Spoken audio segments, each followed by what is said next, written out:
안철수가 정말로 공약으로 내걸 수 없는 게 저는 있다고 봐요. 그게 이제 다른 방송들에서 안철수는 이틀 이명박이 아닌가 얘기하고 있잖아요.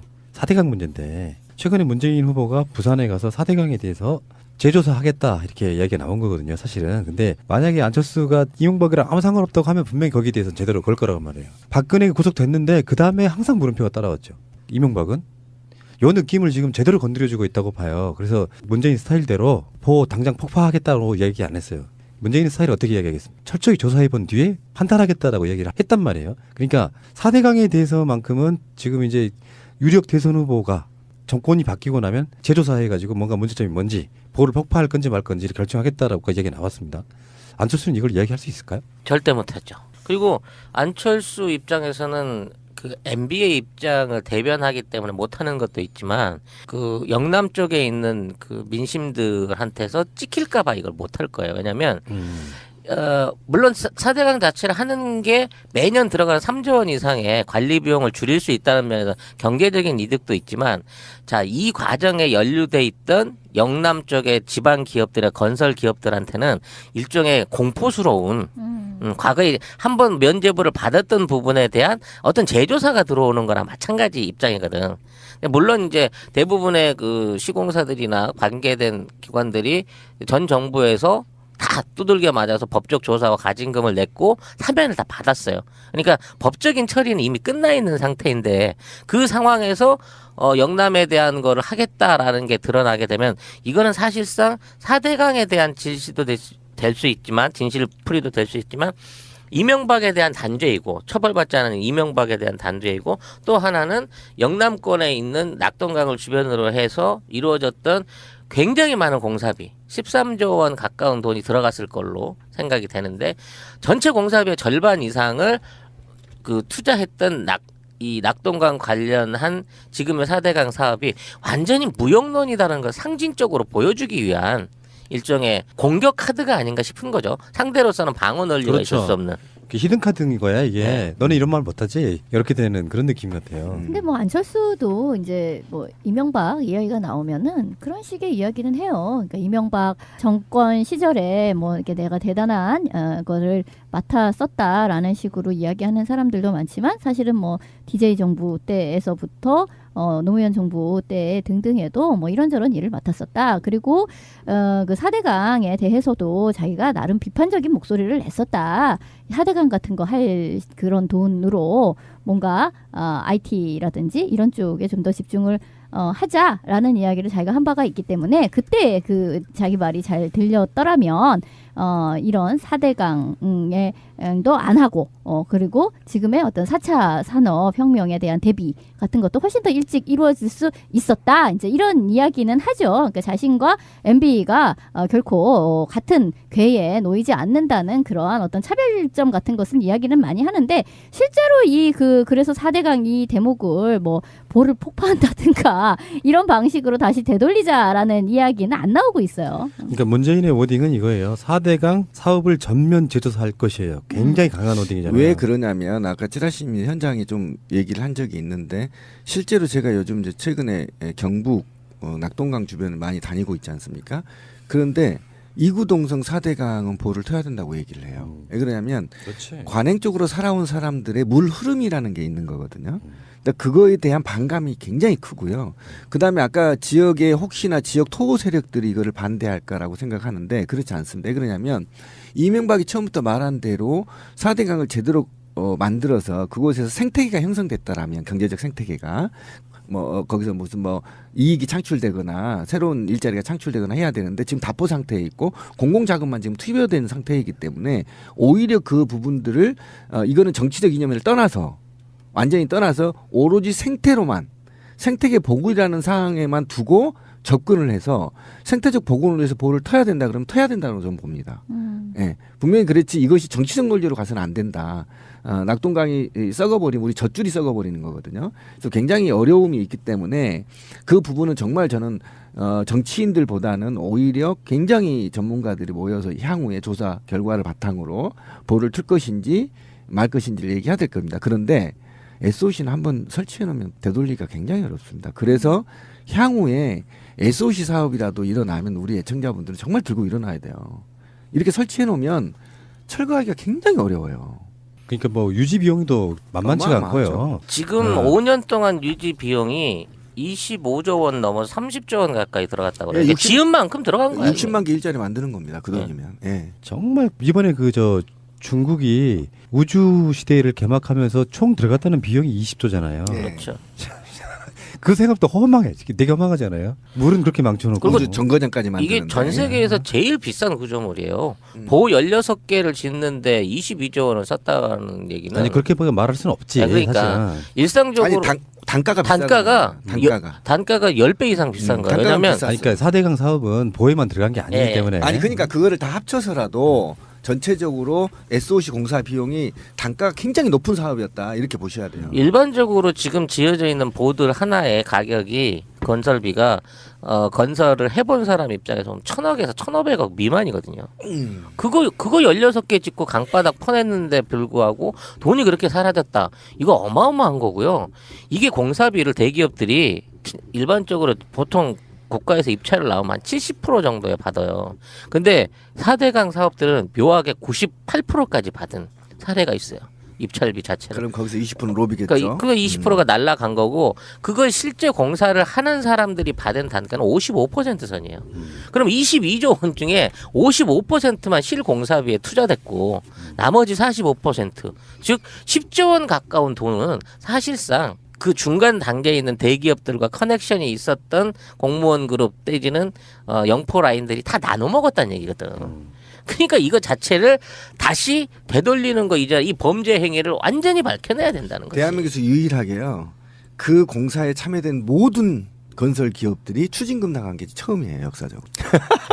그 추징금 단행이 한 1조 원 정도 되는데 껌값이라는 거야. 가볍게 다들 내버려. 그러니까 대규모, 얼마나 해먹었다는 거야. 대규모 토목 공사를 해서 뭐 환경을 망친 건 그렇다 치고 낙수 효과도 있었냐? 이것도 아니고 이명박의 비리는 4대강만 있는 건 아니잖아요. 사자방이잖아. 자원의 기업, 방산 비리. 그러니까 요거에 대해서 실질적으로 박근혜 적폐, 박근혜 최순실 이게 아니고 이명박까지 이야기했다는 것은 대선 후보 중에 사실상은 거의 유일해요. 그렇죠. 계속 지켜봐야 될 것 같고 안철수의 워딩도 한번 주의 있게 봐야 될 것 같습니다. 4대강은 잘못된 거 맞는데 끝. 이러면 안 된다는 거고요. 4대강이 네. 얼마만큼 많은 돈이 들어갔냐면요. 4대강 공사할 때 공사비 가지고 우리가 그러니까 현실적으로 물건을 산다고 하잖아요. 그러면 미국의 요즘 말 많은 항모전단 3개 전단하고요. 항공모함 3개 전단. 전단. 네. 항공모함이 아니고 세트 다 합쳐서. 세트. 비행기에 구축함, 네. 지원함 다 포함해서. 다 포함해서 항모전단 3개 사고요. 그다음에 B1, B2 폭격기 있죠. 미국의 전략 폭격기. 그것도 사고요. 뭐 F-22도 사고요. 어마어마하게 사서 거의 태평양 전력, 미국의 태평양 전력을 살 수가 있어요. 군사비로 지출하면 그렇게 어마어마한 돈을 그냥 포크레인지라는 데 다 없어진 거죠. 근데 이제 양을 얘기하는 것도 중요한데 이제 질을 이야기하는 게 사실은 더 중요하다는 그렇지. 생각이 드는데요. 근데 이제 한쪽에서는 문재인의 어떤 이 공공부문 학대라든지 공무원 수를 늘리는 문제라든지 이런 이야기를 할 때 일종의 마타도어로 무슨 얘기를 하느냐면 야 4대강으로 세금 쏟아부은 것도 아까운데 지금 문재인의 이 정책대로 간다고 하면 이건 한 번 쏟고 많은 돈이 아니라 매년 예산으로 굉장히 많은 돈이 나갈 거야. 이게 공무원 월급이라든가 이런 쪽으로 그 엄청나게 많은 이제 예산 지출이 있을 거야. 이런 식의 이제 이야기를 한단 말이죠. 근데 그 돈하고 4대강에 그냥 강바닥에다 그냥 이렇게 돈을 쏟아부은 거하고는 상당히 이게 상대가 안 되는 돈이다라는 것을 꼭 이야기를 해야 됩니다. 그러니까 단순히 절대값으로의 이야기를 하면서 그러니까 계속 그런 식의 돈을 많이 쓰는 건 좋지 않으니까 작은 정부를 지향해야 돼. 이런 논리에 빠져들면 안 된다는 것이죠. 지금 4대강 정책이 그렇고요. 대기업 정책이 그렇고요. 개성공단 정책이 그렇고 사드가 그렇단 말이에요. 이거는요. 말할 게 없어요.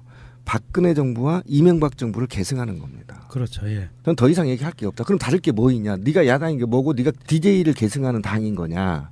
아니면 그 당을 버린 거냐? 이건 정체성의 혼란이 와버린 겁니다. 이미. 아니면 처음부터 정체성이 없었고 우리가 그에게 이미지를 더 씌웠거나 야당이니까 마치 김대중이처럼 노무현이처럼 그 모습을 봤거나.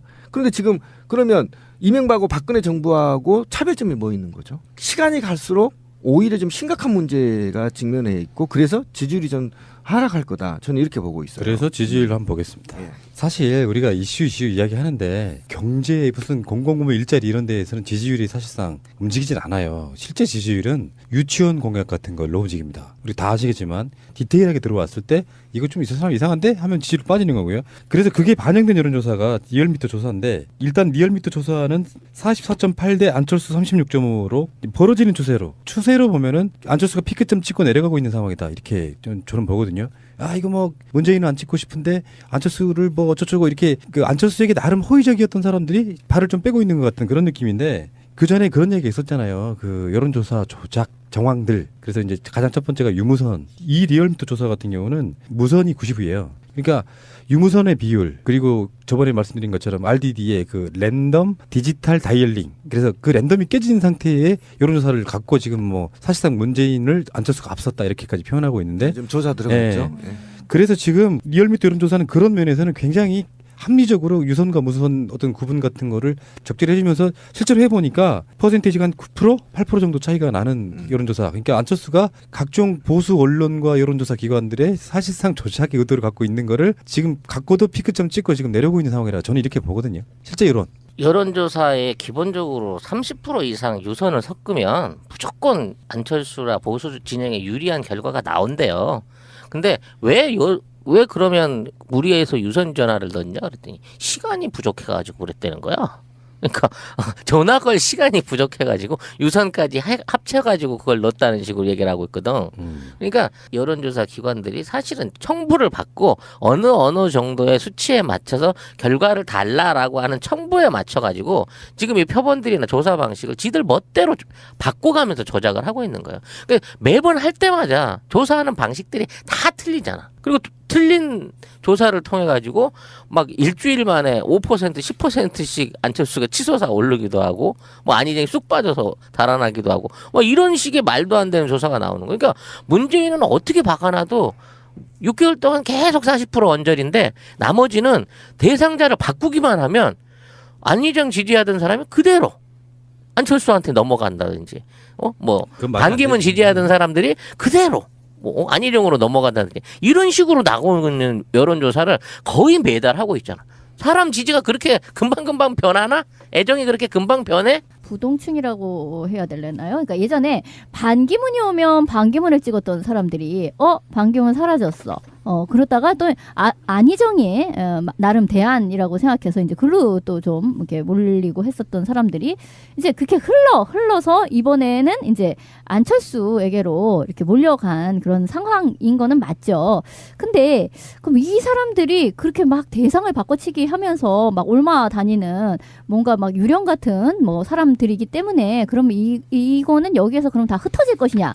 그거는 아니라고 봐요. 왜냐하면 이제는 더 이상 말하자면 숙주가 없어. 그러니까 그 다음으로 옮겨 탈 주자가 없잖아요. 아니 그 안철수는 어쨌든 끝까지 갈 것이 있고 그 지금의 후보들에 있어서의 변동은 없을 거란 말이죠. 그러니까 유승민이 일테면 뭐 사퇴를 할 가능성이라든가 뭐 이런 등등은 있지만은 대체로 지금 후보군은 다 정리가 된 상황이어서 이 그 몇 달 전부터 반기문 찍고 안희정 찍고 이렇게 해서 흘러온 사람들이 안철수로 왔다고 해서 이게 그냥 아주 물론 이게 충성도 이런 것은 좀 떨어진다 하더라도 이 사람들이 결국 어떤 문재인에 대한 어떤 식으로든 왜 그렇게 형성이 되었는지 알 수 없더라도 하여간 문재인에 대한 반감이 있는 상태로 어디 이리저리 갈 데가 없어가지고 여기 머문다 하더라도 그것이 그냥 고착화될 가능성도 꽤 높은 거죠. 이제 이런 식의 여론조사라고 하면 이렇게 볼 수도 있어요.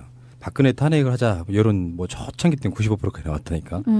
박근혜에 대한 반감은 95%야. 가장 유력한 후보가 겪을 수밖에 없는 반감은 사실상 의미가 별로 없고요. 그 반감을 갖고 있는 사람들의 사실상의 반은 투표장에 안 나옵니다. 실제로 그렇죠. 반은. 그런 면에서 보면은 문재인 후보가 그래도 촛불 민심을 가장 획득을 했다라고 저는 봐요. 근데 어쨌건 여론조사가 이제 다시 뭐 논란이 되고 뭐 성관이가 고발하고 이러면서 정상화되는 느낌이라서 한번 말씀드려봤고요. 근데 어쨌든 이 여론조사를 보더라도 TK를 제외하면 특별한 지역 TK를 제외하면 지금 9%보다 더 크게 벌어진다는 겁니다. 그러니까 그런 측면에서 봤을 때 보수적인 여론조사가 결과보다도 실제로 더 멀어질 가능성이 있고 실제로는 이제 안철수가 제대로 검증받기 시작됐다. 이제부터 검증대에 올라 있고 이 검증이 얼마만큼 통과되느냐에 따라 지지율이 상승할 것인지 추락할 것인지가 결정될 것이고 이 검증 단계에서 얼마만큼 부패와 폐륜이 발생하는 거에 따라 이 보수표들이 홍준표한테 더 갈 거냐 말 거냐가 결론되는 겁니다. 그래서 네. 보수표들이 잘못하면 검증 단계에서 지금 지지율이 나오고 있는 안철수한테 나오고 있는 지지율이 홍준표한테 일부 갈 가능성이 굉장히 높아요. 제가 안철수 후보를 사실상 비판할 생각이 없었던 사람이고요. 예전부터. 근데 어떤 느낌이냐면 비슷한 게 있어요. 박근혜를 지지했던 사람들이 어느 날 갑자기 언론들이 일제히 문을 열면서 박근혜의 민낯을 까버리니까 어느 날 갑자기 박근혜가 나를 부끄럽게 하는 대상이었잖아요. 그러니까 안철수는 뭐 야권 후보고 뭐 서로 간에 야권 연대내 또는 당시에는 제1야당의 대표이기도 했고 그래서 비판할 지점을 어레컷 뭐 저쪽 애들이 비판하나 보다라고 생각해서 사실 귀를 닫고 눈을 닫았던 게 사실이거든요. 근데 최근에 나오는 것들을 보면 막 부끄러워지기 시작하는 거예요. 내가 안철수 때문이 아니고 그렇게 균형 감각 없는 형태로 내가 야권 후보를 쉴드만 치려고 했던 사람이었구나라는 생각이 좀 들어가지고 부끄러워지는 그런 느낌이라서요. 저는 뭐 더 이상 이제 불안감 안 느끼셔도 되지 않을까. 또 이제 안철수가 푹 가지고 나면 또 누가 나오지? 없잖아요 이제. 차라리 심상정이 올라오라고 하세요.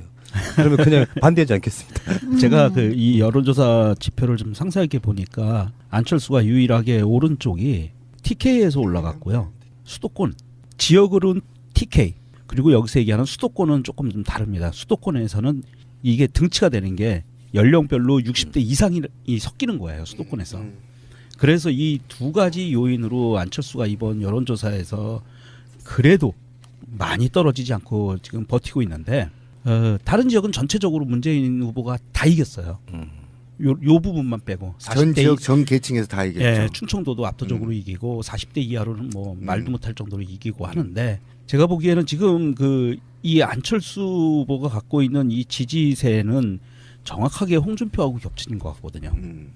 그러면 홍준표가 입을 다물고 있던 게 지금 풀렸어요. 그래서 SBS에서 또 토론회도 녹화했죠. 이제 한 이번 주하고 다음 주 초 여론조사가 굉장히 중요한 것 같아요. 홍준표가 뱉어낼 이야기들 그리고 지금부터 뱉어내는 이야기들이 이 여론에 굉장히 많은 영향을 끼치고 완전히 무용론이라는 걸 상징적으로 보여주기 위한 일종의 공격 카드가 아닌가 싶은 거죠. 상대로서는 방어 논리가 그렇죠. 있을 수 없는. 히든 카드인 거야 이게. 네. 너는 이런 말 못하지? 이렇게 되는 그런 느낌 같아요. 근데 뭐 안철수도 이제 뭐 이명박 이야기가 나오면은 그런 식의 이야기는 해요. 그러니까 이명박 정권 시절에 뭐 이렇게 내가 대단한 거를 맡아 썼다라는 식으로 이야기하는 사람들도 많지만 사실은 뭐 DJ 정부 때에서부터 노무현 정부 때 등등에도 뭐 이런저런 일을 맡았었다. 그리고 그 4대강에 대해서도 자기가 나름 비판적인 목소리를 냈었다. 4대강 같은 거 할 그런 돈으로 뭔가 IT라든지 이런 쪽에 좀 더 집중을 하자라는 이야기를 자기가 한 바가 있기 때문에 그때 그 자기 말이 잘 들렸더라면 이런 4대강에도 안 하고 그리고 지금의 어떤 4차 산업혁명에 대한 대비 같은 것도 훨씬 더 일찍 이루어질 수 있었다. 이제 이런 이야기는 하죠. 그러니까 자신과 MB가 부분들을 이거는 정치적 이념을 떠나서 완전히 떠나서 오로지 생태로만 생태계 복원이라는 상황에만 두고 접근을 해서 생태적 복원을 위해서 볼을 터야 된다 그러면 터야 된다고 저는 봅니다. 예, 분명히 그랬지 이것이 정치적 논리로 가서는 안 된다.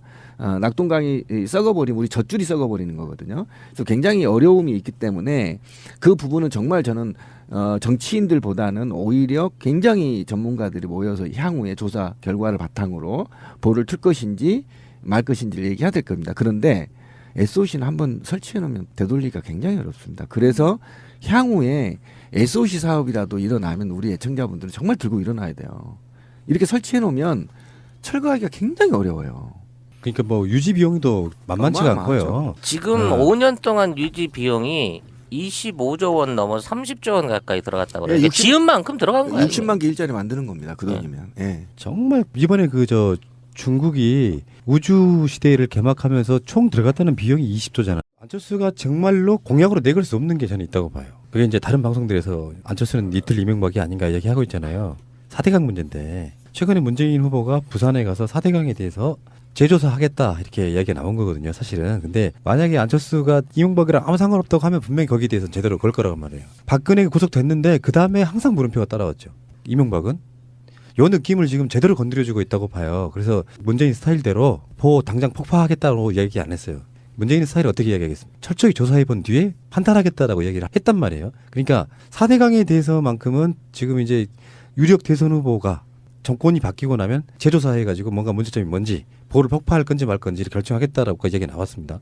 안철수는 이걸 이야기할 수 있을까요? 절대 못하죠. 그리고 안철수 입장에서는 그 MB의 입장을 대변하기 때문에 못하는 것도 있지만 그 영남 쪽에 있는 그 민심들한테서 찍힐까봐 이걸 못할 거예요. 왜냐하면 물론 4대강 자체를 하는 게 매년 들어가는 3조 원 이상 결코 같은 궤에 놓이지 않는다는 그러한 어떤 차별점 같은 것은 이야기는 많이 하는데 실제로 그래서 4대강 이 대목을 뭐 보를 폭파한다든가 이런 방식으로 다시 되돌리자라는 이야기는 안 나오고 있어요. 그러니까 문재인의 워딩은 이거예요. 4대강 사업을 전면 재조사할 것이에요. 굉장히 강한 워딩이잖아요. 왜 그러냐면 아까 찌라시님 현장에 좀 얘기를 한 적이 있는데 실제로 제가 요즘 이제 최근에 경북 낙동강 주변을 많이 다니고 있지 않습니까?